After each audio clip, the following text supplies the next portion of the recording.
Pon español. Narraciones en español. Si te gusta, compártelo.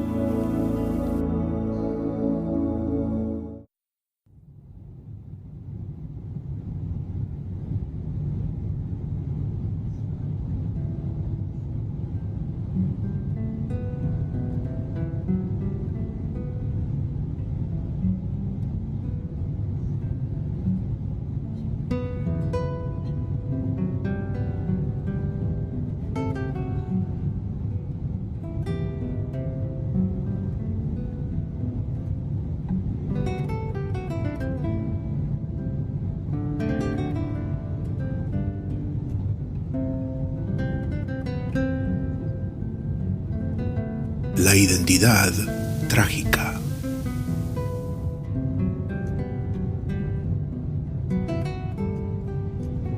Autor: Horacio Castellanos Moya. Narrador: Mario Peralta.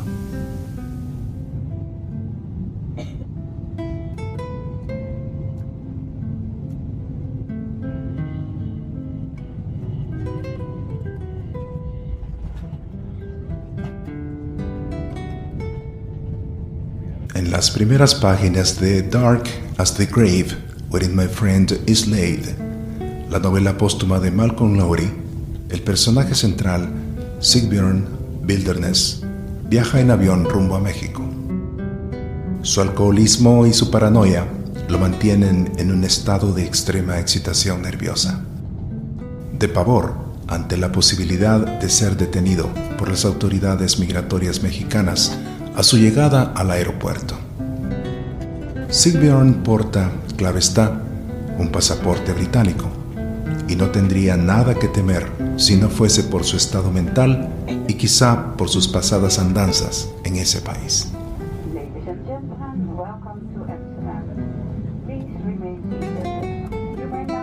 Leí esa novela de Lowry hace por lo menos 3 décadas, pero el miedo de Sigbjörn ante la inminencia de llegar a un puesto migratorio sigue grabado en mi memoria, más que el resto de la narración, por un hecho sencillo.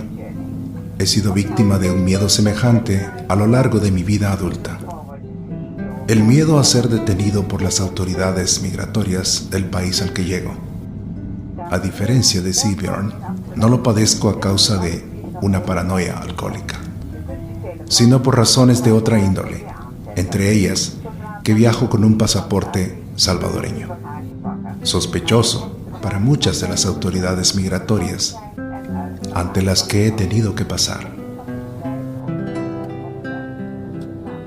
No seré el único ciudadano de ese país que tiene numerosas anécdotas sobre la experiencia de ser visto con sospecha una vez que muestra su pasaporte al oficial migratorio, de ser interrogado con suspicacia y a veces separado de la fila para pasar una segunda pesquisa más minuciosa.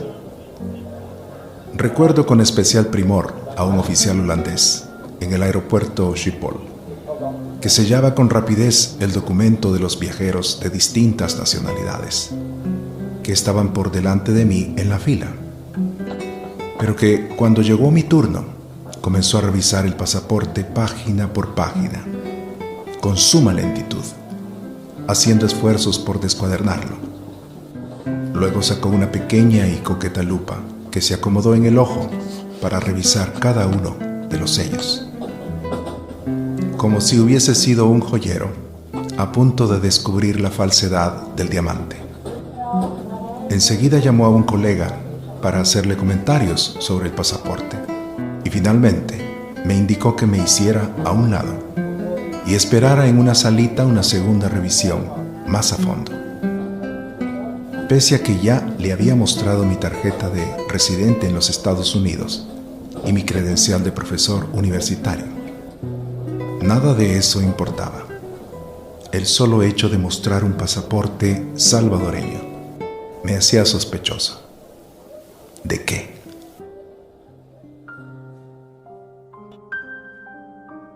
Comprendo que contar los miedos de un viajero privilegiado puede parecer una falta de tacto, una futilidad, cuando se pertenece a un país en el que decenas de miles de personas no solo carecen de pasaporte, sino que cruzan las fronteras a pie, por rutas ilegales, jugándose la vida, donde el viaje puede comenzar como una aventura épica, pero terminará, muchas de las veces, en lo dramático, sino en lo groseramente trágico. Desconozco las cifras exactas, si es que existen, sobre los miles de salvadoreños que han sido asesinados o desaparecidos en territorio mexicano o en las zonas desérticas de Estados Unidos en las últimas 2 décadas, en su éxodo hacia este país. Pero los testimonios sobre el tema son estremecedores. También comprendo que decenas de miles de salvadoreños tienen una experiencia diferente al cruzar un puesto migratorio, porque viajan con pasaporte estadounidense, canadiense, australiano o de otro país rico que despierta respeto por parte de la autoridad que lo recibe. Decenas de miles de personas agudas, inteligentes, quienes en cuanto tuvieron la oportunidad supieron separar lo importante de lo superfluo, asumieron la nacionalidad del país que los acogía. Y seguramente se dijeron que la identidad nacional, el sentido de pertenencia, no la proporciona un documento de viaje, sino un conjunto de valores, actitudes y formas de ver el mundo. En más de una ocasión me he preguntado qué piensa mi interlocutor, sea agente migratorio o no, cuando se entera de que soy salvadoreño. ¿Qué idea o imagen aparece en su mente? El tópico a partir del cual se percibe al salvadoreño es la violencia. Un pueblo que ha sufrido una violencia generalizada durante las últimas 4 décadas, y una violencia en su forma más extrema, el crimen cruel y hasta espantoso. ¿Quién ha ejercido esa violencia? ¿De qué fuerzas destructivas ha sido víctima ese pueblo? Pues de sí mismo. Unos salvadoreños matando a otros salvadoreños, en una carnicería larga y permanente, generación tras generación. Una población de víctimas y victimarios es el estereotipo dominante.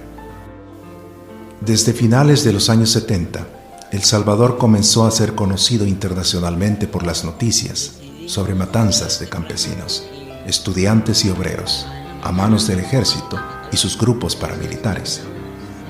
También por los secuestros y asesinatos por parte de la incipiente guerrilla izquierdista. Luego, en marzo de 1980, el asesinato del arzobispo de San Salvador, Monseñor Óscar Arnulfo Romero, remeció al mundo. Algo muy malo estaba sucediendo en ese país, algo tan malo que se convirtió en una guerra civil de 10 años de duración, en la que murieron asesinados y desaparecieron decenas de miles de personas, y que forzó al exilio a 1 millón de salvadoreños. Hubo, sin embargo, una especie de final feliz en el que las 2 partes beligerantes, bajo la presión de sus respectivos patrocinadores, Estados Unidos y el bloque socialista, y la mediación de las Naciones Unidas, lograron un acuerdo de paz que llevó a la democracia. Eso sucedió en los primeros días de 1992. A partir de ahí, El Salvador dejó de ser noticia. Casi desapareció del mapa noticioso internacional. Llama mi atención el hecho de que a la memoria de la guerra civil se le haya ido despojando de sus elementos épicos. Se conservan intactos, en cambio, los grandes hechos trágicos, de las formas en que un sector mayoritario de la población salvadoreña se organizó, logró iniciar una guerra y mantenerla durante 1 década contra un ejército que había usurpado el poder político del país a sangre y fuego durante 60 años con el apoyo de Estados Unidos. Solo quedan rastros viejos, testimonios y las investigaciones académicas. La inventiva de esa población, su astucia, su arrojo, su eficiencia, su coraje y su capacidad de sobrevivencia, parece que han dejado de ser parte de la memoria viva de la guerra. Poco se recuerda de esa época sino los crímenes, en especial contra los representantes religiosos, Monseñor Romero y los 6 sacerdotes jesuitas, y las masacres. No se conmemora la épica, el espíritu vivo y creativo frente a los retos de la vida, sino a la tragedia. La explicación de este hecho puede ser sencilla. Por un lado, la épica de la guerra ha palidecido en la memoria colectiva, porque muchos de los que condujeron esa gesta son percibidos, ahora que dirigen el gobierno salvadoreño, como una casta de políticos ineficientes y corruptos. Por otro lado, la necesidad de combatir la impunidad exige casos clave que puedan servir como ejemplos de impartición de justicia. Hablar de identidad nacional parece muy anticuado en el mundo globalizado en el que vivimos. Lo que ahora impera son identidades híbridas o líquidas, según el teórico que las defina, o ni siquiera identidades, sino comunidades virtuales que cruzan transversalmente culturas y lenguas. Lo nacional habría dejado de tener sentido. Pero la realidad es necia. Las naciones se niegan a desaparecer, y los conglomerados humanos que viven en ellas o proceden de ellas persisten en mantener vínculos de identidad, símbolos que le den asidero a su sentido de pertenencia. Y si la identidad de una nación está basada en buena parte en su memoria colectiva, no es descabellado referirse en el caso salvadoreño a una identidad trágica. La tragedia como hecho histórico colectivo está en la médula de la identidad salvadoreña. Si me remito a los últimos 40 años, la guerra civil fue una tragedia. Los terremotos de 2001 fueron otra tragedia, y la plaga de las pandillas o maras es la más actual y perversa de las tragedias.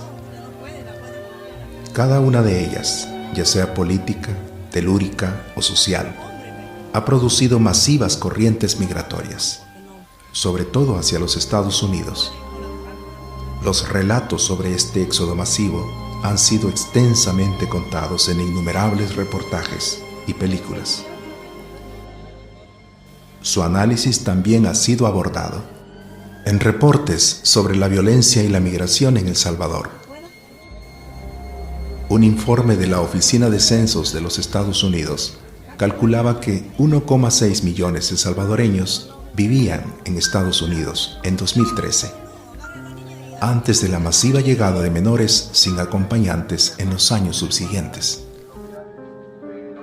Fue precisamente la tragedia de los terremotos de enero y febrero del año 2001 que destruyeron mucha de la infraestructura del país y agudizaron el éxodo migratorio hacia Estados Unidos, la que llevó a que la administración de George Bush concediera el Transitory Protection Status, TPS, a aquellos salvadoreños que habían ingresado ilegalmente a Estados Unidos.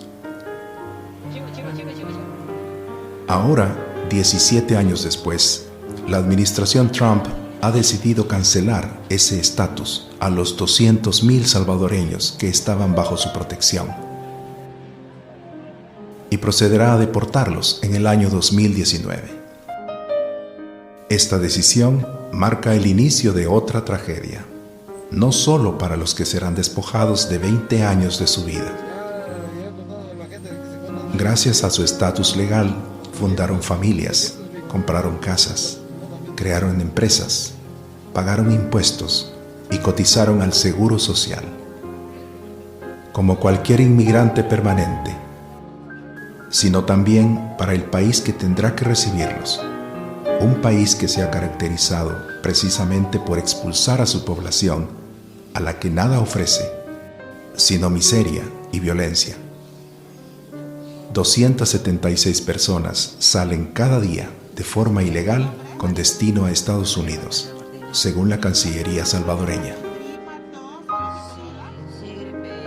Si el tópico con el que se ha asociado el salvadoreño durante las últimas 4 décadas ha sido la violencia, la imagen dominante en estos nuevos tiempos es la del pandillero o marero. Según un reporte del International Crisis Group, El Salvador's Politics of Perpetual Violence, del 17 de diciembre de 2017, existen alrededor de 60.000 pandilleros, un 1% de la población, con una base social de aproximadamente 500.000 de personas, un 8% de la población en todo el país. Resulta significativo que la percepción de una nacionalidad, la imagen internacional de un país, esté dominada de forma determinante por un porcentaje tan pequeño de sus habitantes.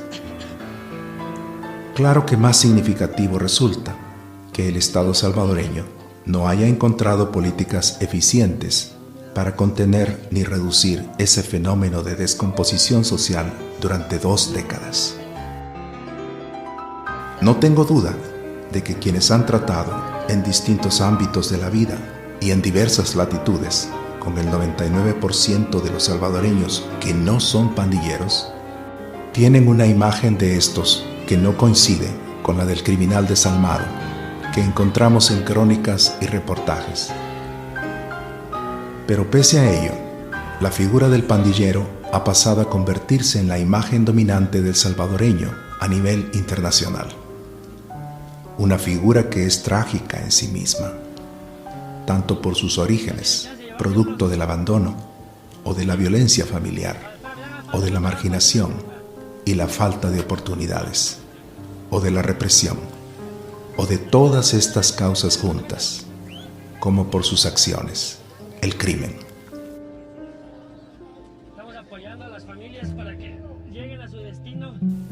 El sentido de pertenencia a la pandilla lo otorga el asesinato. Es la ceremonia iniciática con la que los jóvenes que conforman ese 1% de la población ingresan a la Mara, a esa comunidad delincuencial que sustituye a la familia, la escuela, la iglesia y las distintas instituciones del Estado. Cada asesinato constituye una tragedia para la víctima, su familia y quienes la rodean. Cada asesinato genera una onda expansiva de dolor que corroe el tejido social. Y el relato de cada asesinato refleja las condiciones de violencia, marginación, abandono y pobreza de esa población. En cada ocasión en que veo un documental de un periodista que ha logrado meterse hasta la médula de las maras, lo primero que llama mi atención es la precariedad de recursos, la extrema pobreza en la que viven los pandilleros. Si la violencia es el rostro duro de la identidad trágica, la miseria es la sangre que mantiene con vida a ese cuerpo. Leer la prensa salvadoreña puede resultar desconcertante. Las cifras sobre los asesinatos son frías, como todas las cifras. Pero el hecho de que en varias ocasiones El Salvador haya sido el país del mundo con la cantidad más alta de asesinados por cada 100.000 habitantes en un año, se menciona con una emoción malsana, como si en el fondo estuviésemos orgullosos de ser el país con más asesinados del planeta, como si se estuviese en un torneo deportivo compitiendo con Honduras y otras naciones en las que el asesinato campea también a sus anchas. Y el hecho de haberlas rebasado haya que pregonarlo haciendo tronar las campanas. Ser el país del mundo donde se valora menos la vida humana es parte de la identidad trágica. Padecer élites que se jactan o lucran con ello sería grotesco. Pertenezco a una generación marcada por la guerra civil. He escrito una docena de novelas en las que de una u otra forma las tramas y los personajes tienen relación con ese evento que marcó mi vida y la de mis contemporáneos. Para las nuevas generaciones, sin embargo, aquella guerra es algo lejano. Lo contemporáneo, lo actual, son las maras. Dos períodos muy distintos de violencia colectiva, pero similares, en el sentido de que los miles de asesinatos y desapariciones forzadas, y también la migración masiva, han destruido la familia, la comunidad, el tejido de la sociedad. Y también en que la conmoción causada en la comunidad por cada pérdida de una vida humana impide ver cualidades como la capacidad de sobrevivencia, el humor, el talento organizativo, la solidaridad, el espíritu emprendedor o el coraje, cualidades sin las que sería imposible tener una idea de la identidad salvadoreña. A veces he pensado en lo que me sucede cada vez que cruzo un puesto migratorio. El hecho de ser visto con sospecha por las autoridades quizás se deba a la mueca trágica que se me instala en el rostro, y que esa mueca inconsciente no procede solo de mi miedo individual, sino de una carga colectiva de terror que infectó el territorio donde crecí y me formé. Una carga que con el paso de los años es cada vez más pesada. Padezco pues un estado de alteración psíquica y emocional como el de Sigbjørn Wilderness, el personaje de Laurie. No a causa de una intoxicación etílica, sino por proceder de un país donde el miedo y la tragedia han sido desde hace mucho la vida cotidiana.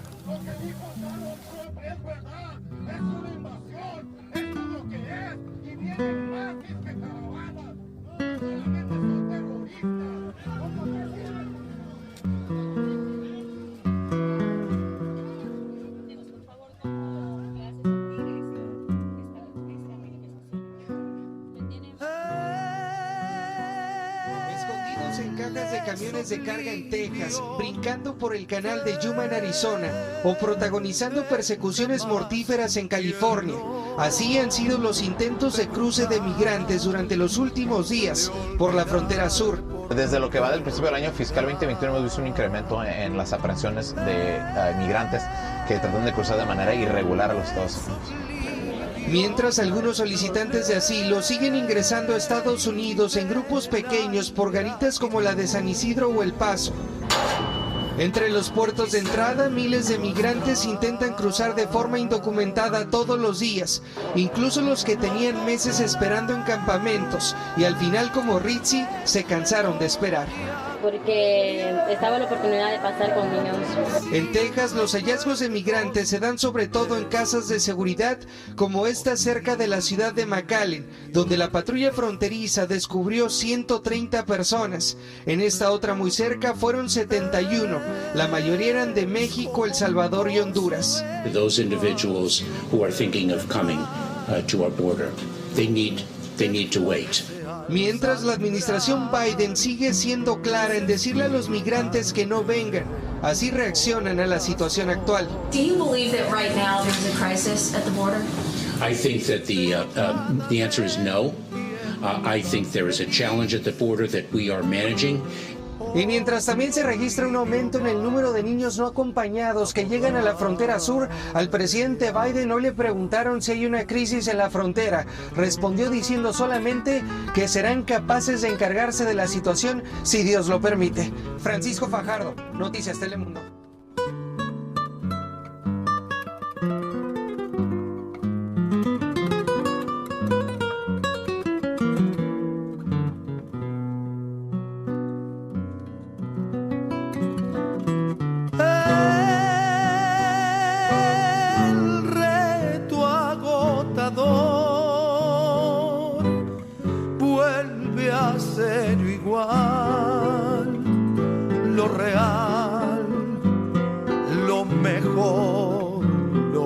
fatal. Él te hipnotiza con dolorosa miel del ausente amor. Para